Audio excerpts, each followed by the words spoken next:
AP EAMCET 2025కి apply చేసే స్టూడెంట్స్కి ఒక చిన్న ఇంపార్టెంట్ అప్డేట్ అండి. మెయిన్గా ఎంసెట్కి అప్లై చేసిన తర్వాత మీకు ఎగ్జామ్ రాసే రిజల్ట్ వచ్చే టైంలో చాలామంది స్టూడెంట్స్కి ర్యాంక్స్ అనేది ఇవ్వరు. ఓన్లీ ఎంసెట్లో వచ్చిన మార్క్స్ మాత్రమే మీకు డిస్ప్లే అవుతాయి. సో దానికి సంబంధించి ప్రీవియస్ ఇయర్ స్టూడెంట్స్ చాలామంది స్టూడెంట్స్ ఉన్నారు. చాలామంది స్టూడెంట్స్కి ఇంటర్మీడియట్ మార్క్స్, సో ఇప్పుడు ఇంటర్మీడియట్ మార్క్స్ వెయిటేజ్ ఉందా లేదా అని డౌట్ ఉంది. సో ఇంటర్మీడియట్ మార్క్స్ వెయిటేజ్ కూడా ఈ సంవత్సరం ఉంది. సో ఇంటర్మీడియట్ మార్క్స్ వెయిటేజ్ వల్ల చాలామంది స్టూడెంట్స్కి ప్రతి సంవత్సరం ఆ మార్క్స్ వెయిటేజ్ అవైలబుల్గా లేకపోవడం వల్ల ర్యాంక్స్ అనేది ఇష్యూ చేయట్లేదు. సో తర్వాత మళ్ళీ దానికి వేరే ప్రొసీజర్ అనేది మళ్ళీ ఒక లింక్స్ ఇవ్వడం, మార్క్స్ అప్డేట్ చేసిన తర్వాత మళ్ళీ వాళ్ళకి సెకండ్ టైం ర్యాంక్స్ అనేది ఇవ్వడం. సో ఇలా మనకి 2 సార్లు మనకి ర్యాంక్ కార్డ్స్ అనేది ఇవ్వడం జరుగుతూ ఉంది. సో ఏంటనేది ఆ ప్రాసెస్ ఏంటి ఎలా అనేది ఎక్స్ప్లెయిన్ చేస్తాను.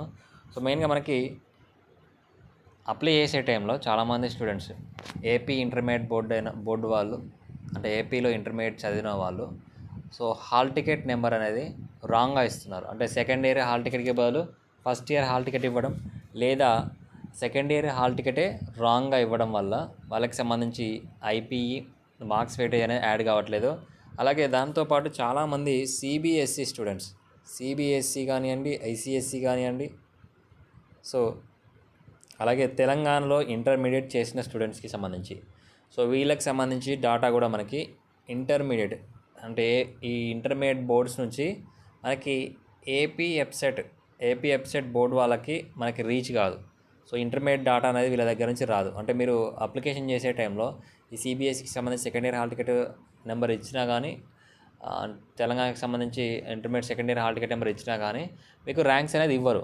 సో మళ్ళీ మీకు సెకండ్ టైం డిక్లరేషన్ అని ఇస్తారు. ఆ డిక్లరేషన్లో మీకు ఇంటర్మీడియట్కి సంబంధించి మార్క్స్ అనేది అప్డేట్ చేసుకోవాలి, ఎన్ని మార్క్స్ వచ్చాయి, అలాగే దాంతోపాటు మెమో కూడా అప్లోడ్ చేయాల్సి ఉంటుంది. సో ప్రతి సంవత్సరం మరి వీళ్ళకే ఎందుకు అవుతా ఉంది ఇలా అంటే, ఏపీ ఇంటర్మీడియట్ బోర్డు నుంచి డాటా అనేది మనకి ఏపీ ఎప్సెట్ బోర్డుకి వస్తుంది. సో మీ హాల్ టికెట్ నెంబర్ ఏపీ ఇంటర్మీడియట్కి సంబంధించి second year hall ticket number కొట్టగానే ఇంటర్మీడియట్లో ఎన్ని మార్క్స్ వచ్చాయనే డాటా అనేది అప్డేట్ అవుతుంది. సో దాని నుండి మనకి ఆటోమేటిక్గా వీళ్ళు ఇంటర్మీడియట్ వెయిటేజ్ అనేది తీసుకోవడం జరుగుతుంది. సో ఈ మిగతా బోర్డ్స్ ఏవైతే ఉన్నాయో వాళ్ళకి మాత్రం మనకి ఈ ఇంటర్ మార్క్స్ వెయిటేజ్ అనేది రాదు, అవైలబుల్గా ఉండదు. కాబట్టి వాళ్ళకి ర్యాంక్స్ అనేది హోల్డ్లో పెడతారు. ఓన్లీ ఎంసెట్లో వచ్చిన మార్క్స్ మాత్రమే డిస్ప్లే అవుతుంది.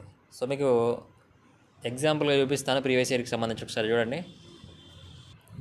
సో ఒకసారి ఇక్కడ చూడండి, ఇక్కడ మనకి బాటనీ, జువాలజీ, బైపీసీ క్యాండిడేట్కి సంబంధించి ఇది ప్రీవియస్ ఇయర్ది. ఇక్కడ టోటల్ మార్క్స్ ఇచ్చారు కానీ ర్యాంక్ అనేది ఇవ్వలేదు. చూడండి, క్వాలిఫైడ్ ఇన్ ఎప్సెట్ 2024 ఇచ్చారు కానీ ఐపీఈ మార్క్స్ లేకపోవడం వల్ల ఓన్లీ ఎంసెట్లో వచ్చిన మార్కులు మాత్రమే ఇక్కడ డిస్ప్లే చేయడం జరిగింది. సో ఇంకొక రిజల్ట్ చూపిస్తాను, ఇక్కడ చూడండి సేమ్. సో ఈ క్యాండిడేట్కి టోటల్గా 75 మార్క్స్ వచ్చాయి. సో ఐపీ వెయిటేజ్ యాడ్ చేసి ఇక్కడ మనకి ర్యాంక్ అనేది ఇష్యూ చేయడం జరిగింది. సో ఐపీ మార్క్స్ వెయిటేజ్ అనేది మనకి ర్యాంక్ కార్డులో ఇస్తారు. సో ర్యాంక్ కార్డ్ అని ఇస్తారు. ఆ ర్యాంక్ కార్డులో ఐపీఈ మార్క్స్ వెయిటేజ్ ఎంత యాడ్ అయింది, అలాగే ఈ ఎంసెట్ నుండి ఎన్ని మార్క్స్ వచ్చాయనేది టోటల్గా కనిపిస్తుంది. సో ఇక్కడ మాత్రం మనకి ఎంసెట్ మార్క్స్ కనిపిస్తాయి, దీంతోపాటు ర్యాంక్ కనిపిస్తుంది. సో ఎవరికైతే ఐపీఈ వెయిటేజ్ యాడ్ కాలేదో, అంటే ఐపీఈ మార్క్స్ అవైలబుల్గా లేవో వాళ్ళకి సంబంధించి ఓన్లీ మనకి మార్క్స్ మాత్రమే, ఎంసెట్ మార్క్స్ మాత్రమే డిస్ప్లే అవుతాయి. సో ఏపీ ఇంటర్మీడియట్ బోర్డు వాళ్ళు ఎవరైతే ఇంటర్మీడియట్ హాల్ టికెట్ మిస్టేక్ చేస్తారో వాళ్ళకి రిజల్ట్లో ర్యాంక్ అనేది ఇలా రాదు. సో మళ్ళీ వీళ్ళకి ఏంటంటే ఈ మార్క్స్ డేటా అప్డేట్ చేసుకోమని మళ్ళీ ఒక డిక్లరేషన్ ఇస్తారు. సో డిక్లరేషన్లో ఆ ఇంటర్మీడియట్ మార్క్స్ డేటా అంటే ఒక 1 వీక్లో లేదా ఒక 2-3 డేస్లో ఇస్తారు. మళ్ళీ ఆ రిజల్ట్ రావడానికి మళ్ళీ 1 వీక్ 10 డేస్ పడుతుంది. సో ఇలా మనకి ర్యాంక్స్ ఇష్యూ చేయడం జరుగుతుంది.